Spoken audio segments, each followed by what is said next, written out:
Lailatul Qadar bukanlah tentang menunggu cahaya turun dari langit, tapi tentang bagaimana kita menyalakan cahaya di hati sendiri.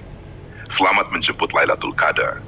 Bukan hanya di 10 malam terakhir, tapi di setiap langkah kecil yang kita persembahkan untuk sesama. Sebuah kontemplasi kehidupan rakyat kecil. Di bawah langit yang mulai menghangat, aku berjongkok di depan seorang perempuan tua. Dagangan pisang tersusun rapi di tikar lusuhnya, sementara tangannya yang renta tetap cekatan memilah dan menawarkan. Wah, pisangnya bagus-bagus, Nek. Ia tersenyum, wajahnya penuh garis usia, kulitnya legam terbakar matahari. Namun suaranya tetap nyaring, tetap ceria, seperti jiwa yang tak pernah letih berdoa. Silakan dibeli, Nak. Tangannya yang gemetar menunjuk satu persatu. Ini pisang kepok kuning, manis kalau dibuat kolak.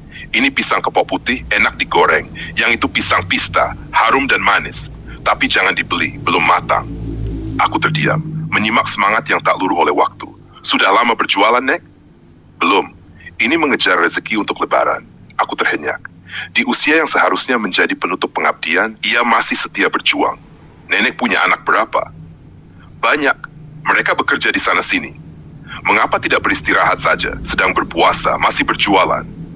Ia tersenyum seakan pertanyaanku tak perlu dijawab panjang.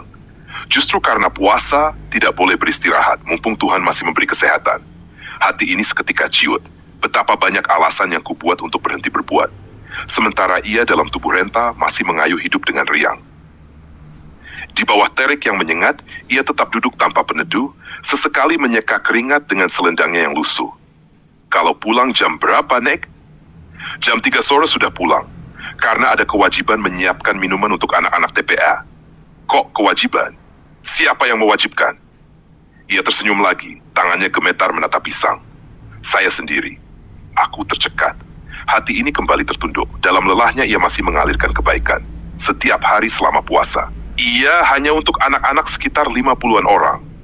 Sederhana ucapnya, tapi besar nilainya. Baginya menyuguhkan minuman bagi bocah-bocah mengaji adalah ladang kebahagiaan, meski ia sendiri hanya merasa bisa membaca Al-Fatihah. Aku mengambil semua pisang, memasukkannya ke dalam kantong. Mengapa banyak sekali, Nak? Mau dibuat apa? Aku hanya tersenyum, sambil menyerahkan beberapa lembar rupiah. Ia menyebut harga yang membuatku tertegun. Tidak, ini bukan pisang dagangan dari Kulakan. Ini panen sendiri. Aku mengangguk, lalu berpura-pura menukar uang. Padahal diam-diam, aku memasukkan lembaran baru ke dalam amplop.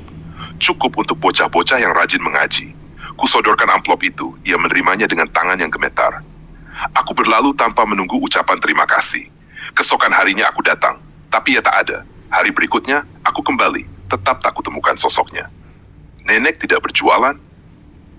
Tanyaku pada pedagang sebelah. Oh, beliau berjualan kalau sedang panen pisang saja. Kamu yang kemarin memberikan amplop, kan? Wah, nenek menangis terseduh-seduh. Katanya ia sangat beruntung dan mendapat keberkahan. Aku tersenyum. Mata ini terasa menghangat.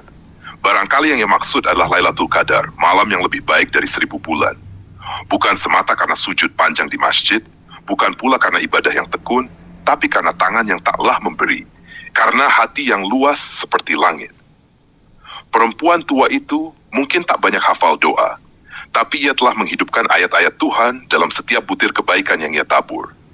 Lailatul Qadar bukanlah tentang menunggu cahaya turun dari langit, tapi tentang bagaimana kita menyalakan cahaya di hati sendiri. Selamat menjemput Lailatul Qadar, bukan hanya di 10 malam terakhir, tapi di setiap langkah kecil yang kita persembahkan untuk sesama.